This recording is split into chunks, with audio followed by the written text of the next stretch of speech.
Tonight, I wanted to share the story of my entrepreneurial journey, but most importantly, this isn't about me. This is about me sharing with you some of the things that I've learned along the way that can help you. That can help you maybe avoid some things that I've been through, because I've been through quite a bit. You only hear about the success in most people's careers. You rarely hear about the challenges and the struggles and the difficulties they went through. And for me right now, I feel truly blessed to be in the role of CEO and co-founder of events.com. You'll see how I got here through kind of a narrative of my journey. So tonight, let me see if I can do this forwards. I'm gonna read these. Actually, I'll stand for just a second, then come sit. Golf balls and glow sticks. Wouldn't it be great? Pivot. Whatever happens, just keep going. Ask for help, and I call do-over. No VCs. Golf balls and glow sticks. So someone asked me the other day on a phone call, what was your first entrepreneurial journey? We'll go way back. And of course, I'm thinking my first venture out of college. But no, they said, no, the real one. And I said, what's the real one? They said, the first thing you ever did to make money. And so I thought, okay, it was golf balls and glow sticks. This is actually an AI-generated slide. If you ever have a memory and you want to describe the memory, who's using AI? Now, this is tougher. Who has been through a training course of at least 10 hours on how to use AI? Great. But I don't use it. Okay. She said, but I don't use it. That's my first recommendation, because so many people are using this tool, which is infinitely valuable in our lives and our careers, and yet people are watching it pass them by. Someone said, it's not AI that's going to take your job, it's someone who's using AI that's going to take your job. So you really want to get out there and understand what it can do for you in multiple categories of your careers. But my story started actually with golf balls and glow sticks. We lived in Dobbs Ferry, New York when I was growing up initially, and we lived on a golf course. And there was a fence and a wall and trees. This isn't the actual photo, obviously. AI generated this. And the golf balls would hook into our yard. They'd just hook into our yard. And we'd look out in the yard, and there'd be these random people wandering around looking for their golf balls. And so my dad created a sign that said, golf ball sanctuary, no entry. And so my sister and I, we would go and get those golf balls. We would clean them off. We'd set up a little table, and we would sell golf balls. That was my first experience with a product with zero cost. You know, I honestly can't remember the exact price, but we were making such a great margin because we had zero cost. Right? So I have been on that journey to look for products with zero cost for the rest of my life. The next entrepreneurial journey that I had was, I remember going to the 4th of July with my dad, and there was a glow stick, and I really wanted a glow stick. And I asked how much the glow stick was, and it was $5. I'm like, oh my gosh, glow stick's $5? And this is back in like the Jurassic period. And they said, okay, well, it's $5. I didn't have the money for it, but everyone had one. I really wanted one. And so for the entire year, I saved up my allowance. And then I went to a gun store, which is where I saw the thing. Not that I spend time in gun stores, but my dad fought in World War II, and he was trading in his German Luger that he had taken off of a soldier in battle because my mom didn't want a gun in the house, which is a whole other story. But in the store, there was a box of glow sticks, and it was $1 a glow stick. And so I saved up the allowance, and I bought this giant crate of glow sticks. My parents let me go to the 4th of July with my friend, who I hired, telling him he could make a percentage of everything that I made as a little kid. And we sold every single glow stick in like an hour. And I thought I was the richest man in the world because I had just made this margin, and I kind of figured it out. Wait, you get something, you bring it to people that need it, and you make more money by giving people something that they want. And so that was really, for me, a formative experience. But so, you know, it doesn't really vary much from that in entrepreneurship. You help somebody get something that they want, and you charge for it. It's much easier to get in between money moving from point A to B and help it get there and take a percentage than it is to divert the money to point C. Moving through that experience, and what's interesting about this AI is they actually blended the two experiences with the narrative. And if anyone has studied prompt engineering in AI, that's another thing I encourage you to really study. If not, use a program called Prompt Perfect. where it is a method for improving whatever you're asking, and then it overlays AI to make you a better person asking for what you want. It's a wonderful product. It's called Prompt Perfect. But it actually merged both of those experiences that I had. Wouldn't it be great? This was another really formative thing for me in my entrepreneurial journey. So my dad, I mentioned him before, was born in 1910, before cars. My mom was his third wife. His other two wives sadly had passed away. And one had breast cancer, and it was an amazing journey for my dad. But when he met my mom and had my sister and I, he always had this expression, wouldn't it be great? Everywhere he would go, wouldn't it be great? Wouldn't it be great if this? Wouldn't it be great if that? I mean, when he was in the hospital in the latter years, wouldn't it be great if these combs didn't hurt your head? You know, little hospital combs that are really painful. If you've ever experienced the little plastic things that you get. So he was always trying to improve things. And one of the biggest things that he contributed to the world was the Yule log. So if you're familiar with WPIX TV, 1966, he kicked roller derby off the air to put a burning fireplace on television. People still watch it. And you probably have seen the Netflix Yule log. But he had this idea when he was driving home from New York and looking at all the apartments that didn't have fireplaces. And he wanted to bring a fireplace to people's homes in the holidays. And so he had this idea. He thought everyone would think he was crazy. And he stayed up, wrote a memo, and that became the Yule log, which burned on television for years and years and years. Then it went away. Then it came back digitally. And then just before he passed away, they decided to bring it back on the air. And it was one of the most joyful things for him to see that come back on the air. And all the lives that you can touch with your idea. So that's another thing I want to share with you is, yes, it's about moving money and helping people, but what can you do that contributes in a really, truly meaningful way, not just to the world, but to people and the society and the things that are happening? And that was a really great, great idea. They filmed it at Gracie Mansion. Some people don't know this, but when they were filming it, they actually burned the rug with the embers because they took the grill off, and then they didn't let them go back and film the next year at Gracie Mansion. They actually filmed it in California for the one that you're watching now. It's actually a California fireplace burning in a very hot home. The next one is pivot, right? So pivot is something that I learned very early on, but this word's popular. Who's heard the word pivot? Before or after Friends? Pardon? Before or after the Friends episode? Oh, that's a really good question. This is long before. This is circa 1989, 1990. So in 1990, I had an idea when I graduated from college to create a postering network, to put posters up on college campuses, because I had met some of the local restaurants. They wanted to put posters up. So I'm like, okay, I'm going to create a postering network, and we'll get the local merchants and national merchants, and we'll put posters up on college campuses. It's going to be amazing. And we actually started the business. We got one client initially, which was a ticket merchant. It's almost like a premonition for the rest of my life. It was called the Ticket Merchant, and he wrote us a check, and it bounced. That was my first client. But inevitably, as we pivoted, we said to everyone, that was my first opportunity to tell everyone that I was starting the company with, was 4 other people that we said, let's go do this. And then it didn't work. And I said, you know what, I'm going to still pursue getting things to college students.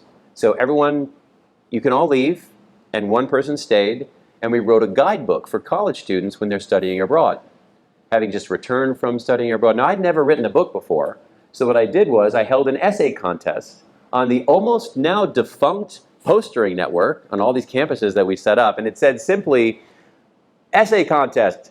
Write an essay about your study abroad experience and win, it was one $200 check. And we didn't know what would happen, but suddenly we got all of this mail and all of these essays from all of these students all around the world, and some of them were so ingenious. Some of them were so creative. Some of them you couldn't print in Playboy. They were so crazy.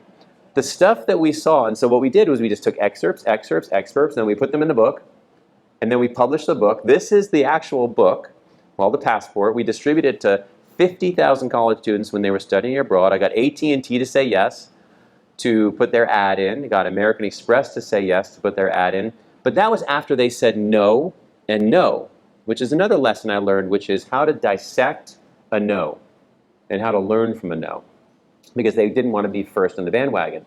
So then I ended up having a meeting with a woman, a wonderful woman named Leslie Oliver Vandelay. And I walked in, and a friend of mine, I said, how much should I charge for an ad in this book? And he said, ask him for $250,000. It was Leo Swergold. Never forget that. And I walked in all bold in my first suit and slipped the pricing across the table to Leslie Oliver Vanderlei at Rail Europe, and she laughed. I wasn't laughing. I'm like, well, what's wrong? And she goes, that's an absurd number. I was so distraught. I went home. The next day, I don't know if she saw me get kicked in the stomach like a dog, a puppy dog, but she called up and said, you know what, I'm going to do a transaction with you, and we're going to give you the right to sell your rail passes and pay you a 10% commission.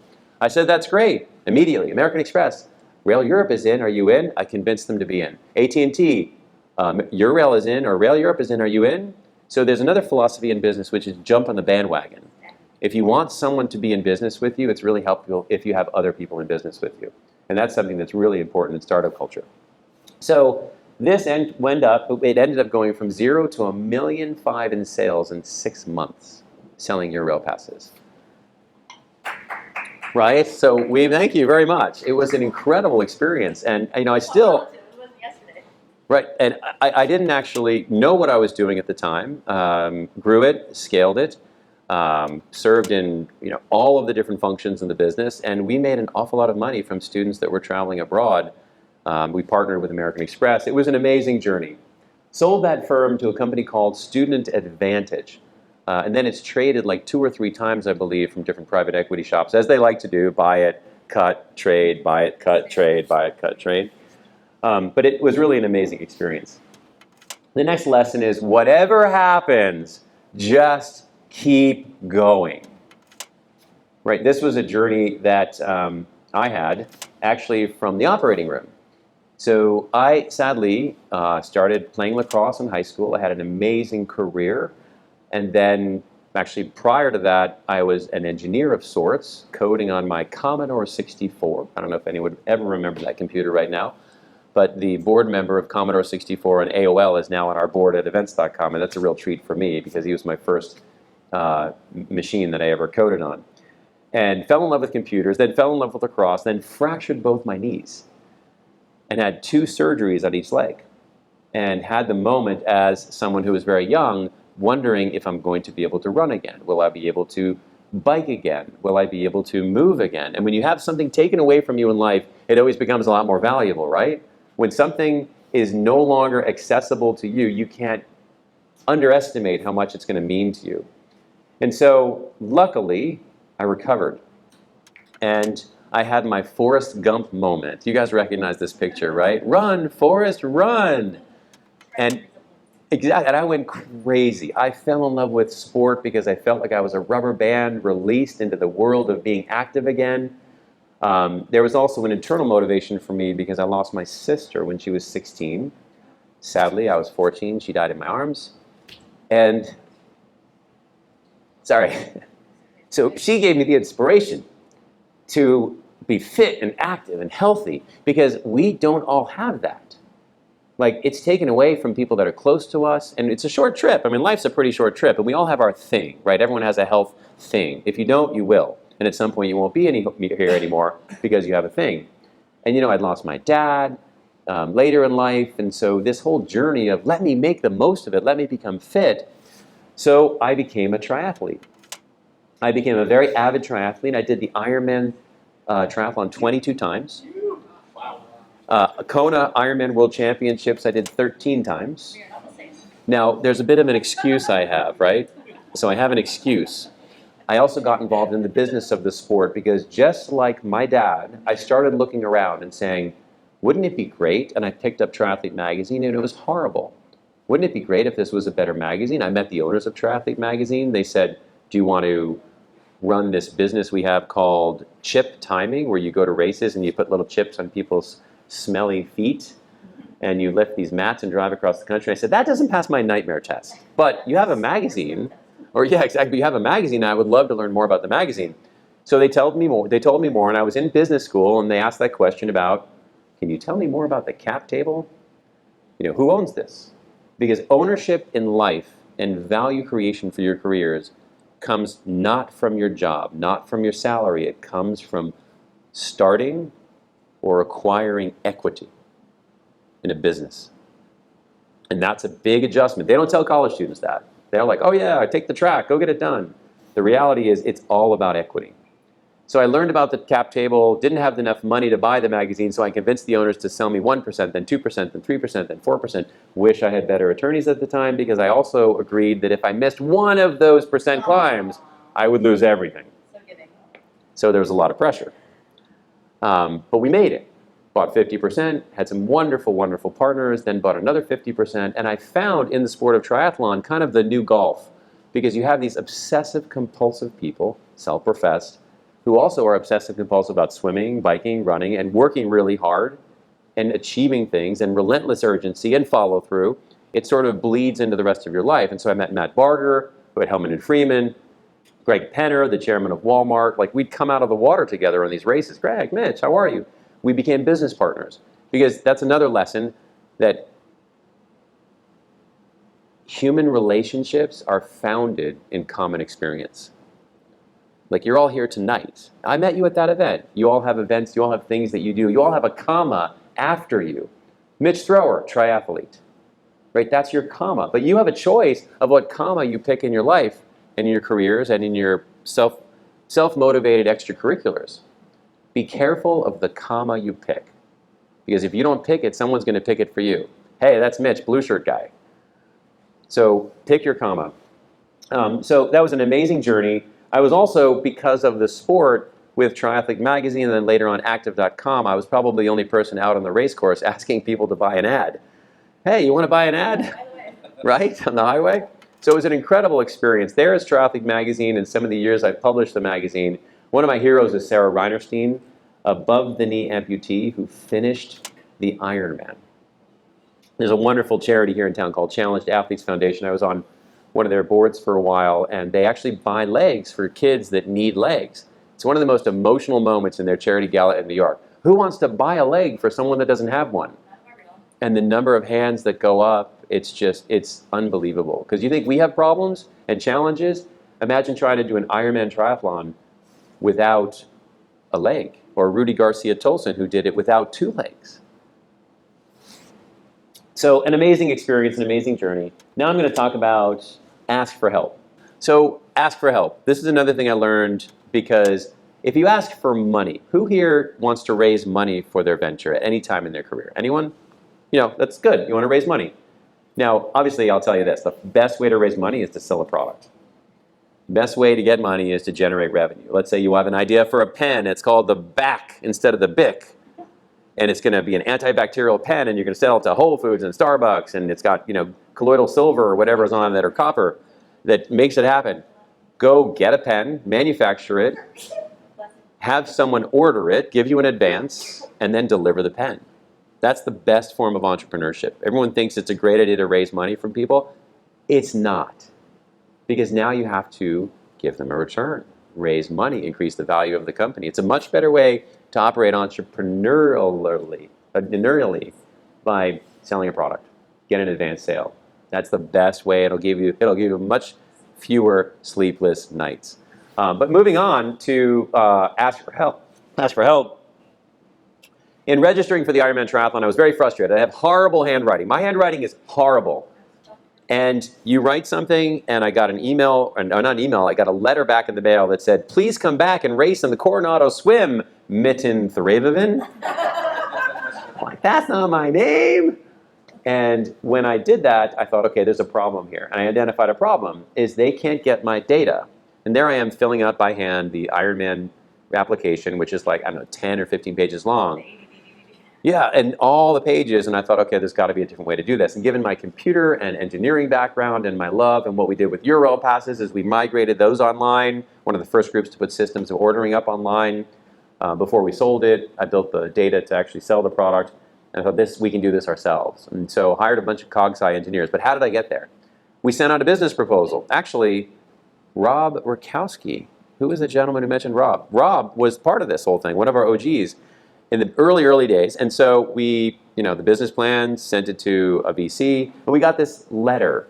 And the letter said, no. No is the most powerful word in the English language, by the way. Everyone say the word yes. Yes. Now say no. No. right? No's powerful. So we got to know. We got this letter over here, the Dear John letter. Dear Mitch, we don't think that people will ever pay $3.95 to register for an athletic event. It's a stamp and an envelope and a piece of ink that goes in the envelope. That's not going to happen.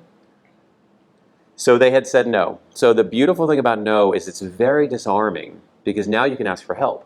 So Ron Taylor, who was one of our San Diego biggest entrepreneurs, a wonderful gentleman, was the head of Enterprise Partners, which just happened to be down the street from our house, which just happened to be looking out on top of the building where my apartment was, where we had interns on the rooftop on fold-out tables putting the information in the database and saying, Ron, you've already said no. Can you give us some advice on what we're doing? Will you come to the office and give us some advice? We really are looking forward to your advice. And he did. And he gave us advice. We met a few times. And then about a month later, we had a $5 million wire in our account from that original no. Because we asked for help, we didn't ask for money. It's very disarming. The $5 million wire led to an IPO. Company went public on New York Stock Exchange. Wonderful, crazy, wild experience. Then Vista bought the company off the public markets for $1.05 billion. And then they sold just 2 divisions for $1.2 billion, which sounds like a big number, but it was just active athletic events. So, there's obviously something I'm working on now that is looking at every event on earth. Always think bigger. But that was, why you ask for help. Do-over, but no VCs. The great thing about venture capital is you get early money. The tough thing about venture capital is there are some crazy terms that go into venture capital existence. I have a friend who says venture capitalists will give you money to get your car from point A to point B, and if you don't get it to point B, they take the car and your house. I'm just kidding, of course, but it really depends on who you're working with. We've had literally a significant amount of people I've worked with on the economic financing side, and I can count on both of my hands the partners that I love. Because money changes people. And when you create value, people want to steal it, take it, get any part of it that they can. So be very careful who you get into business with. And also, there's a book out there, write this down, called Venture Deals. If you're raising money, read this book. Being Smarter Than Your VC or Your Lawyer. Venture Deals. I think Brad wrote, I see some people writing it down. It's an incredible read. Audible it, read it. It's a great book. And it will help you avoid many of the things that I went through that were mistakes, that were crazy items that were in term sheets and definitive documents and agreements that you just don't want to have. So the do-over for me, you remember when we were kids and we got to go on the playground and say, oh, I call a do-over. There was a game, it didn't go well. Someone says, I call a do-over. Well, in this case, the do-over for me is events.com. The domain we acquired from CBS. It was originally owned by Bill Gross from Idea Lab, not PIMCO, but we bought the domain from CBS. They said it was the transaction for the domain that they spoke the most about but did the least with. And for us, that was a wonderful honor. And given the background I have, along with my co-founder, Stephen Partridge, who really built up the active.com of Canada, we set out on this mission to really put something very special together. What is that? First, no VCs. Private capital, high net worth, individual investors like the former chairman of Google. Haney Girgis, local superhero on the entrepreneurial side who had a company that did top secret security clearance. Tal Carrot, who's one of the Silverstein family operations. They own the World Trade Center.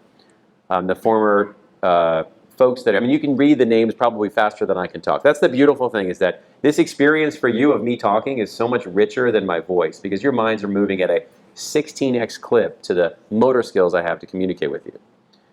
And if you look at the names, it's all about who your partners are. And so the next 2 things I want to share with you is diligence everyone you work with or relate to.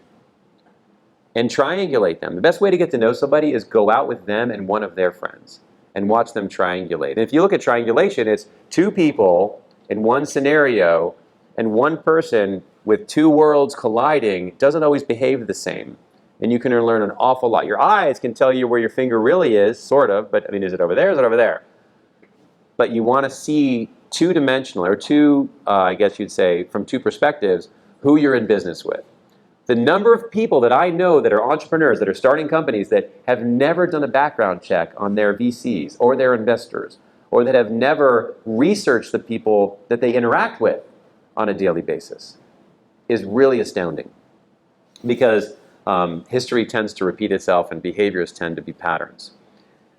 So for me, taking the right people and then building something much bigger than what I had created before with my business partner, Stephen Partridge, and co-founder, we wanted to put something together that was more of the Airbnb and the Salesforce of the event space. So if you have an Airbnb option, you can manage, market, or monetize your apartment. Anyone have an Airbnb? Anyone stayed in an Airbnb? So you can manage, market, and monetize the apartment you own, or you can discover, interact, and transact with the apartments that you want to rent in Paris or New York or wherever it might be. And so what's interesting about events.com is we've done something very similar. You can manage, market, or monetize your event, not just for ticketing, but marketing, analytics, CRM. You can do activities around discovery. You can do your sponsorship all in one place. So as an event organizer, you don't have to use 15 different platforms that don't play well together, don't communicate with each other. You can do just one. It's also a la carte. So we have a lot of companies and our competitors, like maybe Eventbrite, great company. They actually have their customers using events.com Discover. They have Ticketmaster customers on our app for maybe sponsorship or Discover or Browse. So when you want to create a company, don't try and get in the boxing ring. Try and get underneath the boxing ring with magnets and be the intel inside whatever you're building, so you can win everything and not just that match. And that's a really important thing that we're doing with events.com, is we want to be the intel inside. If you go to newyork.com today and you click events, that's us. We power it. We are the engine inside newyork.com. Whatever happens, just keep going. Now I'm in the event industry and something happened to the world, right? So, whoops, pandemic. We were very fortunate. We had early warning systems. We were working with a company called Blue Dot, and Blue Dot actually picked up on this before the WHO did in December of 2019. So we went into red alert in December of 2019. My wife thought I was out of my mind. And my wife and son are here. That's Amanda and Finn. And our negative 4-month-old baby daughter as well is with us tonight. Be weird if she ever watches this. But so when I was, if you are the CEO of a company, you are paid to be paranoid. So it kind of fits a little bit with my personality. But we ended up getting all of our organizers in good shape, getting all of our cap flows in a good place, and we ended up getting ready to do what was next. The entire industry was about to become the Titanic, and we wanted to be the Carpathia. So what did we do during the pandemic? We created a strategy. We approached our private investors and said, hey, people are going to get cold feet. We know that if we go shopping right now, everything's going to be on sale. So we went out and acquired many businesses during the pandemic, backed by some incredible private investors, raising oversubscribed rounds, 3 of them throughout the pandemic, to do this, to gobble up competition. Because every moment of life where you see chaos and problem, it's a Chinese proverb, it's in Japan, it's in the US, opportunity is in chaos. You have to unpack it and don't panic, and whatever happens, just keep going. Now, the companies we acquired we're really excited about. We actually bought an AI and machine learning company in 2020. I know we're all deep in it now, but we definitely had a head start. And if you look at the pandemic, and this is kind of a psychological thing I wanted to share with you. There was a wonderful book written by an author, Apollo's Arrow, Yale professor. And the author of this book said, we're going to study every pandemic in human history and see what happens with humans after pandemics. Because there's a pattern. It's not just this one we've got, it's the one before that, the one before that, the one before that. This is not humanity's first time through it. And what happens when humans are faced, for the first time, people under 60 or 70 actually tasting their own mortality for the first time, combined with the retraction and the removal of the most fundamental human need, which is connecting with each other. And then you combine it with this very interesting economic trend, which is more people wanting to do things than buy things.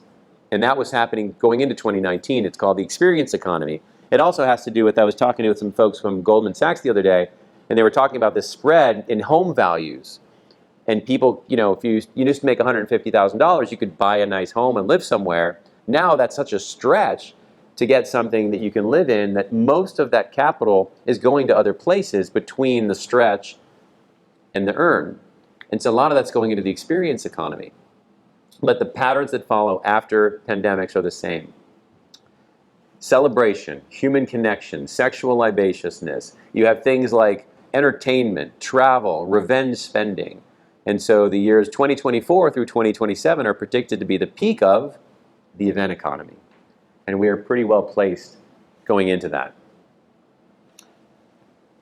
Life notes. So let's see if I put the life notes on here. These are just some sort of bonus things I wanted to share with you. Everyone take a deep breath. And I'll stand up for these. But life notes are just things that I kind of picked up along the way. Number one, and I will tell you, just do this for the people that are really critical, but answer the phone. Answer the phone and connect with people that you are in business with, because you want to be in business with the people that answer the phone. I have people that work for me and they answer the phone, work with me, they answer the phone. I have people that don't. And that takes the relationship down quite a notch. And if you can't, call them back. Don't always text people back. That's number one. Work with people you're connected with and who connect with you. Deeply learn Google Workspace, your phone, AI, tool sets, and techniques as soon as possible. Everyone in here should have taken at least a 10-hour course, and in a month another 5-hour course or a 3-hour course in what is happening in the world. You've seen the movie Oppenheimer, right? That impact happened very recently with the onset of large language models being able to alter how things communicate with each other and how we communicate with those things. Change your email. Give your old one to someone who can monitor it and get a fresh start. That's a wild idea, but it's a wonderful thing if you can do it. Literally change your email. Get a fresh start and have someone monitor your old one to send you what's important so that the noise in your life can go away. Because I guarantee you, there is a portion of your day that is filled with noise, of things you shouldn't look at. And everything that you look at that you shouldn't be looking at is stealing a moment away from your success and from your journey in life. And there are people like that too. Everyone has in their phone the people they don't want to talk to, right? It's like, oh shoot, right? Make sure to move them to a no-ring scenario. Make sure to have that number forwarded somewhere else. Next is stop doing what you know you need to stop doing. Write down the one thing you need to stop doing right now. So everyone, I'm going to ask you to challenge you to do that right now. Just go on your phones, open your phones if you have them with you, and write down the thing that you know you need to stop doing right this second. Everyone has it. I can see by the smiles. Everyone has something they know they need to stop doing. And just make tonight that night when you stop doing it.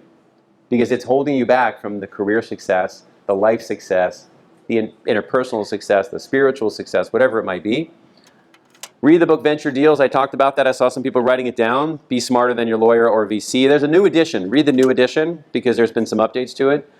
And then we mentioned this before, and this is a quote actually from a guy also named Mitch Burke. When you meet someone, if you meet someone amazing, you need to rapidly determine or quickly determine if they are either legendary or notorious. And the only way to do that is to do background checks on the people you work with, you have relationships with, and that's going to be really important. I wanted to open up if there were any quick Q&A. I know I went the long road, but happy to answer any questions that you guys have at any level. And really, no question is too deep or personal. I got a little too personal. Regarding events.com, what were some of the early hurdles you had to get over to take it from where it was at? Yeah, great question. So, and we have an intimate relationship with peers, right? The events.com really was born when I was one of the members of peers before I became an alumni.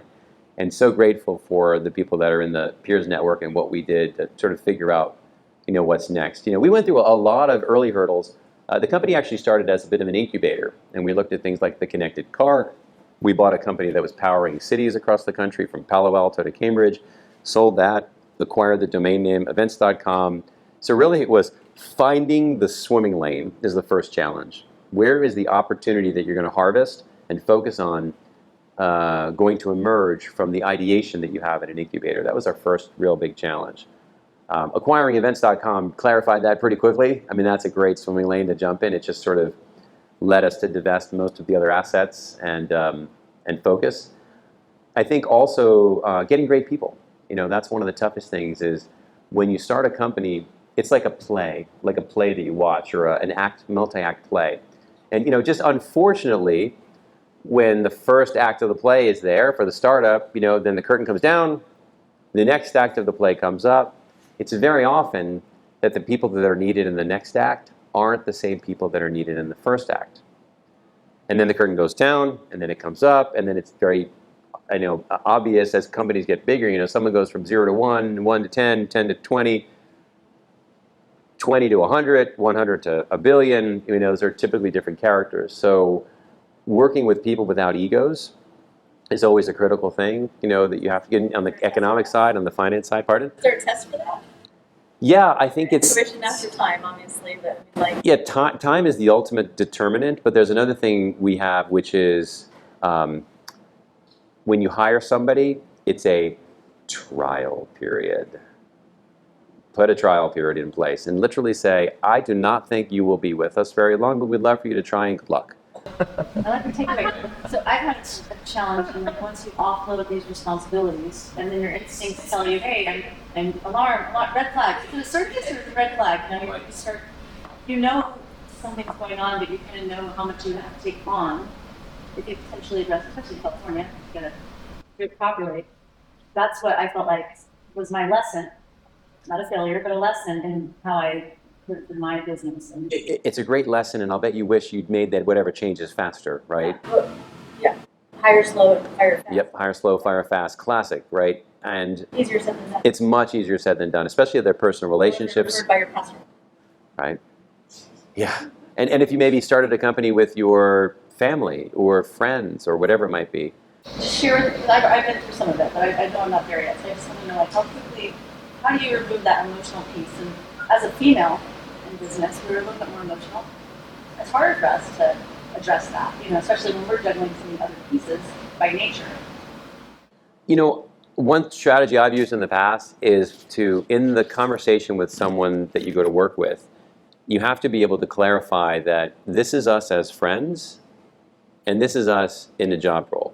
Nothing will impact us as friends. Like, that's always going to be there. But you have to understand it's almost like a movie. Right now, we're going to go into role playing. And now we're going to be working together. And in working together, it's also hard because people emotionally attach themselves to what they do, which is truly unfortunate in this world. Because, what's the first thing people ask you when you meet them, right? And where did you go to school? If you're, yeah, or where did you work? Yeah, exactly, right. Yeah, they always said on the East Coast, it's where did you go to school? California, what car do you drive? Midwest, where do you live?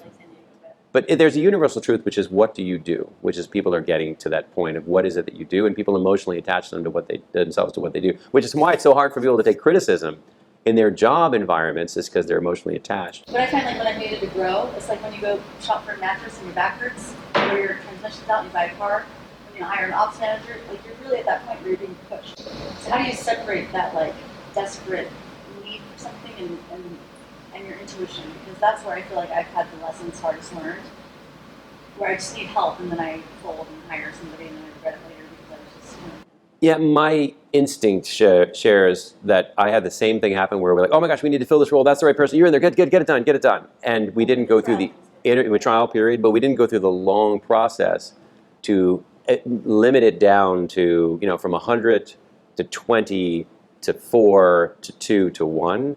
That's where you win.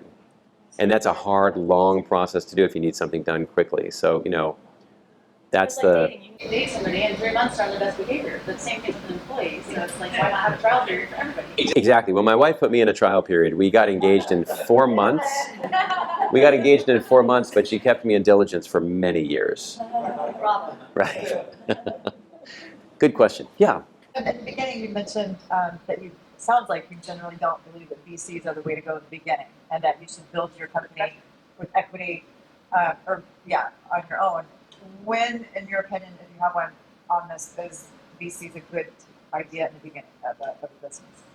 or is it never? There are great VCs out there. They're few and far between, and sometimes there's an immediate malalignment of the goal associated with the VC. So you really need to understand what their manifest is as a fund by deploying capital into you. How patient is their capital? What is their manifest? What are they returning to their limited partners? You want to look behind the curtain. That's my first recommendation, which is not just, oh, you gave me a check, great. But wait, you need to give that back to your folks. Oh, this is the tail end of your fund. You need to get them a return in 2 years? Okay, hold on a second. Like flying monkeys on the back. Yes, and the important thing is to look behind the curtain and just ask them questions. Say, listen, we're going to be partners. It's a marriage of sorts. Most relationships with the venture community is going to be more than 10 years. It's not a private investor, right? It's a VC. Correct. It's not just one guy, right, or one woman. Correct. Yeah, so funding really breaks out into several categories. You have your angels, you have your high net worths and strategics and family offices, which is the area that's the most patient typically. Then you move into venture capital, which loves, making a high stakes bet on something that looks really good that could become a unicorn. Then you have private equity, which likes to, maybe buy a company or capitalize a company. Maybe they buy a bunch of businesses, put them together. Then you also have growth equity, where they'll say, hey, this is a great unit. Let's go consolidate all the self-storage businesses across the country and grow those by buying more and putting them on the platform. Growth equity is another dimension. And then you have all kinds of debt providers, and it's almost an infinite amount of things that you can do to raise capital. But smells like grants and stuff like that. there's grants as well, right? A good way for, especially any minority, and I don't think it's a minority, I hate that label, but Right, but underrepresented founders, that's a great place to be. In fact, I have a wonderful connection with someone I met at the summit who all she does is support female and underrepresented founders, and she's doing really well with it. You certainly could, absolutely. Do you agree, or do you feel, or how do you feel about not co-branding, but kind of, or working with another company to grow your business? Yeah, good question. So all growth comes in 3 buckets: organic, partnerships, or acquisitions. Everything is a derivation of those 3 buckets. Organic, you get the highest bang for your buck because you don't have to put much into the logistics. Partnerships are great, but they take a long time to negotiate. If you're going to do a deal with a big company, you're looking at 6, 9, maybe 12 months. And the person you're working with is probably going to change positions right in the middle of the negotiation. So, the challenge is, if you're starting a company, how do you focus on the things that will give you the greatest return in the shortest amount of time? Because what is your most valuable asset in your life, and certainly as an entrepreneur? It's your time. That's the ATM you really want to pay attention to, is your attention time machine. Right. But great questions. Yeah. Did you end up funding your own idea? How much capital did you put in to start? Good question. So my first company, I asked my dad for $10,000 to start the postering network. He said, get a job. And so I got 16 credit cards, $60,000 in credit card debt. And that's how I funded my first company. And then I told you the story about Active with the venture group, et cetera. Assuming you funded this final idea. Correct. Yeah, myself and the partners that I have up there and the partners we've been working with are our funding backers for the group we're working with. We also signed more recently a deal with GEM, Global Emerging Markets, for a share subscription facility of about $200 million. So we're looking forward to working with them on that project. so you're in a very technological, online business. It's always morphing and changing and growing.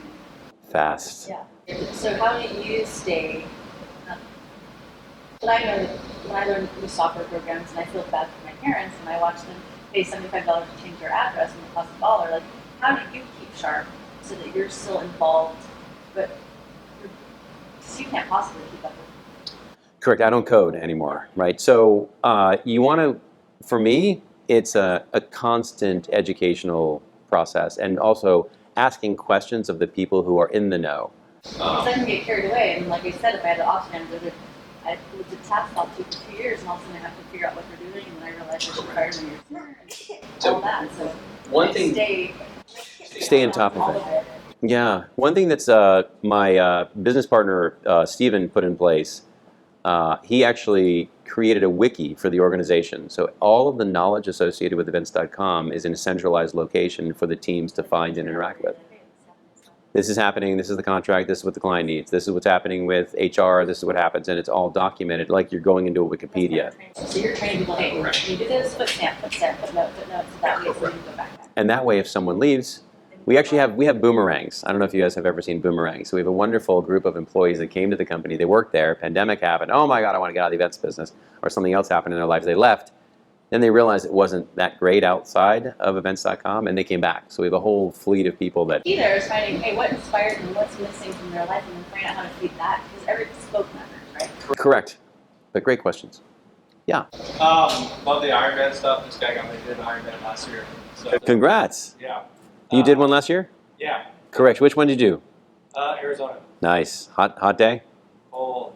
Cold day. Ooh. Yeah.